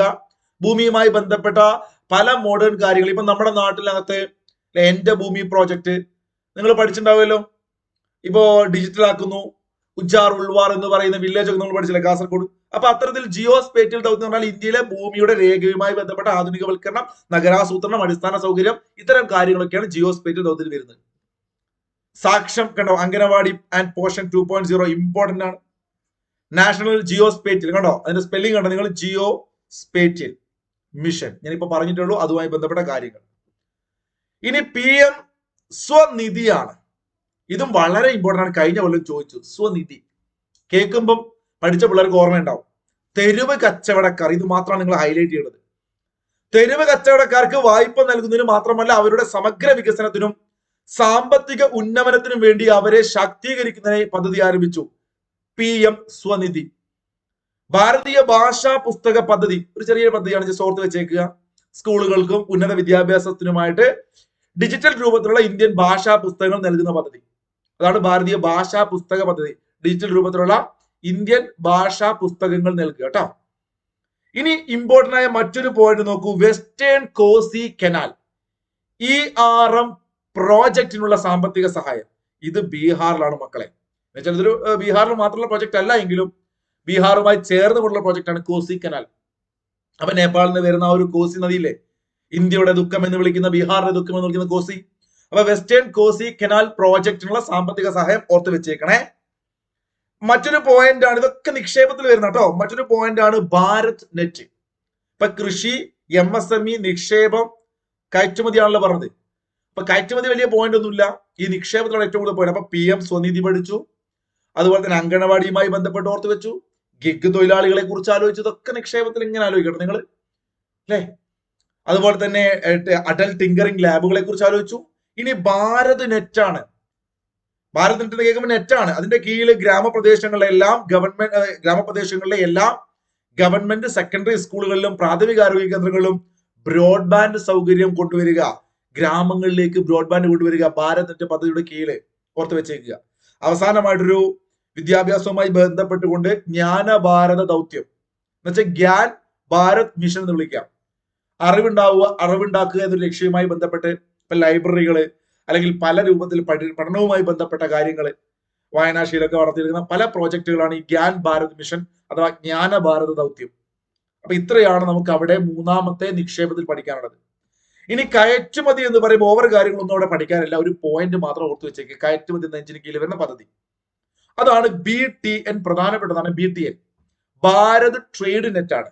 നേരത്തെ പറഞ്ഞു ഭാരത് നെറ്റ് ആണ്, ശ്രദ്ധിക്കണം. ഇത് ഭാരത് നെറ്റ് ആണ്, ഭാരത് നെറ്റ് ആണ്, ഭാരത് നെറ്റ് ആണ്. ഇപ്പൊ നമ്മൾ പറയാൻ പോകുന്നു ഭാരത് ട്രേഡ് നെറ്റ്. എന്താണ് ട്രേഡ് എന്ന് പറഞ്ഞാൽ? വ്യാപാരമാണല്ലോ. വ്യാപാര രേഖകൾ ശേഖരിച്ച് ഉപയോഗപ്പെടുത്തുന്നതിനും ധനസഹായ പ്രതിവിധിക്കുമുള്ള ഏകീകൃത സംവിധാനമായി അന്താരാഷ്ട്ര വ്യാപാരത്തിനുള്ള ഭാരത് ട്രേഡ് നെറ്റ് എന്ന ഡിജിറ്റൽ പൊതു അടിസ്ഥാന സൗകര്യം വളരെ ഇമ്പോർട്ടന്റ് ആയിട്ട് പഠിച്ചു വെക്കുക. ഇതാണ് BTN. എയർ കാർഗോയ്ക്കുള്ള വെയർ ഹൗസിംഗ് സൗകര്യം ഇന്ത്യയിൽ ഏർപ്പെടുത്താൻ വേണ്ടി തീരുമാനിച്ചിട്ടുണ്ട്. അപ്പൊ ഭാരത് ട്രേഡ് നെറ്റ് ഇമ്പോർട്ടന്റ് ആണ്. ഇനി വളരെ കുറച്ച് കാര്യങ്ങൾ കൂടി ഈ ബജറ്റിലുള്ളൂ. അതിൽ ഏറ്റവും പ്രധാനപ്പെട്ട കാര്യങ്ങൾ ഞാനൊന്ന് നോട്ട് ചെയ്ത് മാറ്റി എഴുതിയിട്ടുണ്ട്. പുതിയ നികുതി വ്യവസ്ഥയിൽ പ്രതിവർഷം മക്കളെ ഇന്ത്യയിൽ വളരെ വളരെ വളരെ ഇമ്പോർട്ടന്റ് ആണ്. 2025 ബജറ്റിൽ 12 ലക്ഷം വരെ വരുമാനമുള്ളവർക്ക് ആദായ നികുതി അടയ്ക്കേണ്ടതില്ല. ഇൻകം ടാക്സ് എത്രയാണ് അതിന്റെ ഒരു കട്ട് ഓഫ്? 12 ലക്ഷം. പഠിച്ചു വെച്ചേക്കുക. ശമ്പളക്കാരാണെങ്കിൽ 12.75 ലക്ഷം വരെ ഇളവുണ്ട്. മന്ത്രാലയങ്ങൾക്ക് അനുവദിച്ച തുകയിൽ ഏറ്റവും കൂടുതൽ, ബജറ്റിൽ ഇങ്ങനെ ഓരോ മന്ത്രാലയങ്ങൾക്ക് ഇത്ര ഫണ്ട് നീക്കി വെക്കുമല്ലോ, ഏറ്റവും കൂടുതലുള്ളത് പ്രതിരോധമാണെന്ന കാര്യം കൂട്ടുകാർ മറന്നു പോകണ്ട, വളരെ ഇമ്പോർട്ടന്റ് ആണ്. ഇന്ത്യ പോസ്റ്റിനെ ലോജിസ്റ്റിക് കമ്പനിയാക്കും എന്നൊരു പ്രഖ്യാപനം നമ്മുടെ ബജറ്റിൽ ഉണ്ടായിരുന്നു. ഭക്ഷ്യ പോഷക സുരക്ഷയ്ക്കായിട്ട് രണ്ടാമത്തെ ഒരു ജീൻ ബാങ്ക് സ്ഥാപിക്കും എന്നൊരു കാര്യം കൂടിയും 2025 ബജറ്റിൽ ഉണ്ടായിരുന്നു. ഭക്ഷ്യ പോഷക സുരക്ഷയ്ക്കായിട്ട് ഒരു ജീൻ ബാങ്ക്. മക്കളെ ശ്രദ്ധിക്കണം നിങ്ങൾ, അവിടെ ഒരു ചോദ്യം ഇതാണ്, ഇന്ത്യയിൽ രണ്ടാമത്തെ ജീൻ ബാങ്ക് സ്ഥാപിക്കുമെന്നാണ് പറഞ്ഞത്. അങ്ങനെയാണെങ്കിൽ ആദ്യത്തെ ജീൻ ബാങ്ക് എവിടെയാണ് ഇന്ത്യയിൽ സ്ഥിതി ചെയ്യുന്നത്? ഡൽഹിയിലാണ്. യൂറിയ പ്ലാന്റ് നിലവിൽ വരുന്നു ഇന്ത്യയിൽ. പുതിയ ബജറ്റിലെ പ്രഖ്യാപനമാണ്. യൂറിയ പ്ലാന്റ് നിലവിൽ വരുന്നത് സംസ്ഥാനം എവിടെയാണെന്ന് ചോദിക്കാം. ആസാമാണ്. എവിടെയാണ്? ആസാമാണ്. ഏത് കൃഷി ഉൽപ്പന്നത്തിന് വേണ്ടിയിട്ടാണ് പുതിയ പഞ്ചവത്സര പദ്ധതി ആരംഭിക്കാൻ വേണ്ടി തീരുമാനിച്ചത്? പഠിച്ചു വെക്കുക. പരുത്തിയാണ്. ഏത് കൃഷി ഉൽപ്പന്നത്തിന് വേണ്ടിയിട്ടാണ് പുതിയ പഞ്ചവത്സര പദ്ധതി ആരംഭിക്കുന്നത് ചോദിച്ചാൽ പരുത്തിയാണ്. ഖേലോ ഇന്ത്യ പദ്ധതി പഠിച്ചു വെക്കണം. ഖേലോ ഇന്ത്യ പദ്ധതിക്ക് 1000 കോടി രൂപ അനുവദിച്ചു ബജറ്റിൽ. ഇനി നമുക്ക് ബജറ്റിന്റെ ഏറ്റവും അവസാനത്തെ ഘട്ടം, ഈ പ്രാവശ്യത്തെ ബജറ്റിന്റെ നമ്മൾ വരുമാനമായിട്ട് ലഭിച്ചതും നമ്മുടെ ചിലവും കൃത്യമായിട്ടൊന്ന് മനസ്സിലാക്കി പഠിക്കുക. ചോദ്യങ്ങൾ വരാറുണ്ട്. മകളെ, വരുമാനത്തെ കുറിച്ച് രസകരമായി നിങ്ങൾക്ക് ആലോചിച്ച് വെക്കാം. നമ്മുടെ ഇന്ത്യ മഹാരാജ്യം നിർമ്മലാജി അവതരിപ്പിച്ച ബജറ്റിൽ നമ്മുടെ വരുമാനത്തിന്റെ സ്രോതസ്സിൽ നോക്കൂ, 24% കടമെടുക്കലും മറ്റു ബാധ്യതകളുമാണ്. അപ്പൊ എന്റെ മക്കൾ എന്ത് ചെയ്യാം? മനസ്സിൽ ഒരു കാര്യം ഓർമ്മിച്ചേ, നമ്മുടെ ഇന്ത്യയുടെ അവസ്ഥ 24 മണിക്കൂറും കടമെടുക്കണം, ബാധ്യതയാണ് എന്ന് ചിന്തിക്കുകയാണ്. നിർമ്മലാജി എഴുതി വെച്ചു ബജറ്റിൽ വരുമാനം എത്രയാ? 24 മണിക്കൂർ ഇതാ ചിന്ത. കടമെടുക്കണ്ടേ, ഇല്ലേ, എന്തൊക്കെ ബാധ്യത ഉണ്ട്, മക്കളെ കെട്ടിക്കണ്ടേ, വീട് വെക്കണ്ടേ, ഫുൾ ടെൻഷനാടാ. ബാധ്യത, കടം 24 മണിക്കൂറും. 24 കിട്ടുവോ? 2 കുറച്ചേ 22. ആദായ നികുതി, ഇൻകം ടാക്സ് ആണ് അവിടെ സെറ്റല്ലേ. ഏറ്റവും കൂടുതൽ നമ്മുടെ വരുമാനം കടമെടുക്കലും മറ്റു ബാധ്യതകളുമാണെങ്കിൽ 22% ആദായ നികുതിയാണ്. GST കിട്ടാൻ വേണ്ടിയിട്ട് ഇപ്പം കേരളം, തമിഴ്നാടൊക്കെ പ്രശ്നമല്ലേ കേന്ദ്രവുമായി? നമുക്കറിയില്ലേ, കേരളം 18 അടവും പയറ്റി. GSTയുടെ കിട്ടേണ്ട തുക കിട്ടുന്നില്ല, വലിയ പ്രശ്ന. കോടതിയിലൊക്കെ പോയി. ഇപ്പൊ 18 അടവും പയറ്റുന്നു. ആലോചിക്കുക, GST 18, കടമെടുക്കലും മറ്റു ബാധ്യതകളും 24%, ആദായ നികുതി 22%, കോർപ്പറേഷൻ നികുതി അഥവാ കോർപ്പറേറ്റ് നികുതി 17% എന്ന് വെച്ചാൽ GSTയേക്കാൾ ഒന്ന് കുറച്ചാൽ കോർപ്പറേറ്റ് നികുതിയാണ്. GSTയേക്കാൾ ഒന്ന് കുറയ്ക്കുക 17% കോർപ്പറേഷൻ നികുതിയാണെങ്കിൽ നികുതിയേതര രസീറ്റുകൾ 9% എന്ന് പഠിക്കുക. GST 18 ആണെങ്കിൽ അതിന്റെ പകുതിയാണ് നികുതിയേതര രസീറ്റുകൾ. അങ്ങനെ ആലോചിച്ച് വെക്കാലോ. 18ന്റെ പകുതി 9, GST 18 ആണെങ്കിൽ നികുതിയേതരം 9. ഇനി നിങ്ങൾ ബൈഹാർട്ട് ചെയ്തോളൂ. കസ്റ്റംസ്, 4 കസ്റ്റംസുകാർ നിർമ്മല സീതാരാമന്റെ കൂടെ ഉണ്ടായിരുന്നു. ആലോചിക്കുക, പഠിച്ചു വെക്കാൻ വേണ്ടി ആലോചിക്കുക. 4 കസ്റ്റംസുകാരുണ്ടായിരുന്നു. കസ്റ്റംസ് എന്ന വരുമാനം 4. യൂണിയൻ എക്സൈസുകാർ 5 ആൾ ഉണ്ടായിരുന്നു. ആലോചിക്കുക. അല്ലെങ്കിൽ എക്സൈസ് എന്ന് കേൾക്കും 5 ദിവസം എക്സൈസ് ഒക്കെ ചെയ്തിട്ടാണ് മേഡം ഇങ്ങോട്ട് വന്ന് ആലോചിച്ചു. വരുമാനം 5. എക്സൈസ് തീരുവ 5 അല്ലേ? 5 ദിവസം ആഴ്ചയിൽ തിങ്കൾ മുതൽ വെള്ളി വരെ എക്സൈസ് ഒക്കെ ചെയ്യും നിർമ്മല സീതാരാമൻ. അപ്പൊ വരുമാനം എക്സൈസ് തീരുവ 5. കസ്റ്റംസിന് 4 ആളുകൾ ഉണ്ടായിരുന്നു. ആലോചിക്കുക, കസ്റ്റംസ് 4. ഇനി കടമില്ലാത്ത ക്യാപിറ്റൽ റെസീറ്റുകൾ 1%. ഇതിനകത്ത് ഏറ്റവും ഇമ്പോർട്ടന്റ് ഈ കാണുന്ന വരുമാനത്തിൽ ഏറ്റവും കൂടുതലുള്ളത് കടമെടുക്കലും മറ്റു ബാധ്യതകളും 24%, ആദായ നികുതി 22%, GST 18%, കോർപ്പറേഷൻ നികുതി 17% ആണെങ്കിൽ ചെലവിലേക്ക് നോക്കൂ. രസമാ പഠിക്കാൻ. കാരണം അവിടെ 24 കടമെടുക്കലാണെങ്കിൽ 2025 ബജറ്റിൽ ഇഷ്ടപ്പെട്ടത് പഠിച്ച എന്റെ മക്കളെ നിങ്ങള്, അവിടുന്ന് നമുക്ക് വരുമാനമായിട്ട് 22% ഇൻകം ടാക്സ് കിട്ടുന്നു. ആ ഇൻകം ടാക്സ് കിട്ടിയത് മൊത്തം എന്ത് ചെയ്യുന്നു അറിയോ? അങ്ങ് സംസ്ഥാനങ്ങൾ കൊടുക്കാന്ന് ആലോചിക്കുക. 22% വരുമാനം കിട്ടുന്നു ഇൻകം ടാക്സ്. അതെന്ത് ചെയ്യുന്നു നിർമ്മലാജി? ഇന്ത്യയിലെ സംസ്ഥാനങ്ങൾക്ക് അങ്ങോട്ട് വീതിച്ചു കൊടുക്കുക. 22% പഠിച്ചില്ലേ? കിട്ടുമല്ലോ. സെറ്റാണ്. 2 കുറച്ചേ. വരുമാനം 24 2 കുറച്ച് 22 കിട്ടിയപ്പോ ഇവിടെ വീണ്ടും 2 കുറയ്ക്കുന്നു. അല്ലെങ്കിൽ വേറൊരു ട്രിക്ക് പറഞ്ഞുതരാം. നമ്മുടെ നിർമ്മലാ സീതാരാമൻ കേന്ദ്രമന്ത്രി ബജറ്റിൽ 2025 ആലോചിച്ച് വെക്കുക, പലിശ തിരിച്ചടയ്ക്കാനുള്ള അടവിന് വേണ്ടിയിട്ടുള്ള ചെലവ് 20%. അപ്പൊ ഇങ്ങനെ ആലോചിക്കുക, വട്ടിപ്പലിശ. നമ്മുടെ കേന്ദ്രമന്ത്രി അല്ലെങ്കിൽ ഇന്ത്യ കേന്ദ്ര സർക്കാർ 20% പലിശയ്ക്കാണ് ഈ പറയുന്ന പലിശക്ക് പൈസ ഇങ്ങനെ തിരിച്ചടയ്ക്കുക. 20%. എത്രയും പലിശ? 20%. അത് ഇങ്ങനെ കൊടുക്കണവര് എവിടെന്നൊക്കെയോ വാങ്ങിയതാ, വേറെ രാജ്യത്തും. അങ്ങനെ ആലോചിക്കുക, 20%. പ്രതിരോധത്തിന്റെ സബ്സിഡിയുടെയും മൂലധന വിഹിതം ഒഴികെ സെൻട്രൽ സെക്ടർ സ്കീമുകൾ എന്ന് പറഞ്ഞാൽ 16%. അങ്ങനെ പറയുന്നതിനെക്കാട്ട് കുറച്ചുകൂടി രസമായിട്ട് പറഞ്ഞുതരാം. കേന്ദ്രത്തിന്റെ ഒരുപാട് പദ്ധതികൾ ഉണ്ടാവില്ലേ? അത്തരം കേന്ദ്രത്തിന്റെ പദ്ധതികൾ എന്ന് പറയുമ്പോൾ നിങ്ങൾ നോക്കൂ, 8%. ഇപ്പൊ നമ്മള് ഈ പറയുന്ന PM എന്ന് പറഞ്ഞുകൊണ്ട് പല പദ്ധതികൾ പഠിക്കാറില്ലേ? കുറച്ചു മുമ്പ് നമ്മൾ തെരുവോര കച്ചവടക്കാരുമായി ബന്ധപ്പെട്ടൊരു പദ്ധതി പഠിച്ചില്ലേ? അതുപോലെ തന്നെ അങ്കണവാടികളുമായി ബന്ധപ്പെട്ട് പദ്ധതി പഠിച്ചില്ലേ? ഇത്തരത്തിലുള്ള കേന്ദ്ര പദ്ധതികൾക്ക് 8%. പഠിച്ചു വെക്കുക. അപ്പൊ അത്തരത്തിൽ പ്രതിരോധത്തിന്റെയും സബ്സിഡിയുടെയും മൂലധന വീതം ഒഴികെ സെൻട്രൽ സെക്ടർ സ്കീം എന്ന് പറയുമ്പോൾ ഈ കേന്ദ്രത്തിന്റെ പദ്ധതിയുടെ ഡബിള് 16% ആലോചിച്ച് വെക്കുക. ഓക്കെ ആണേ. ഇനി കേന്ദ്ര പദ്ധതി എത്രയാണോ അത്ര തന്നെയാണ് ധനകാര്യ കമ്മീഷൻ എന്ന് ആലോചിച്ച് നോക്കുക. ധനകാര്യ കമ്മീഷനും മറ്റ് കൈമാറ്റങ്ങളും 8%. അപ്പൊ കേന്ദ്ര പദ്ധതി എത്രയാണോ അത് തന്നെ ധനകാര്യത്തിൽ 8%. പ്രതിരോധം 8ആണ്. എട്ടടട്ടെ എന്നൊക്കെ പറയില്ലേ, ചെലവാണ്. ടട്ടടട്ടെ ചെലവാണ്. കേന്ദ്ര പദ്ധതി 8ആണ്, ധനകാര്യത്തിന് 8ആണ്, പ്രതിരോധത്തിൽ 8ആണ്, മറ്റ് ചെലവുകൾ 8ആണ്. പഠിച്ചു വെച്ചോ മക്കളെ. എന്താണ്? ടട്ടടട്ടെ കേന്ദ്ര പദ്ധതി 8ആണ്, ധനകാര്യങ്ങൾ 8ആണ്, പ്രതിരോധം 8ആണ്, മറ്റു ചെലവുകൾ 8ആണ്. സെറ്റാണോ? അങ്ങനെയാണെങ്കിൽ സബ്സിഡി ഒരു 6ആണ്, പെൻഷൻ 4ആണ്. ഇത് ദാ സ്റ്റാർ ഇട്ട് വെക്കുന്നു ഞാൻ.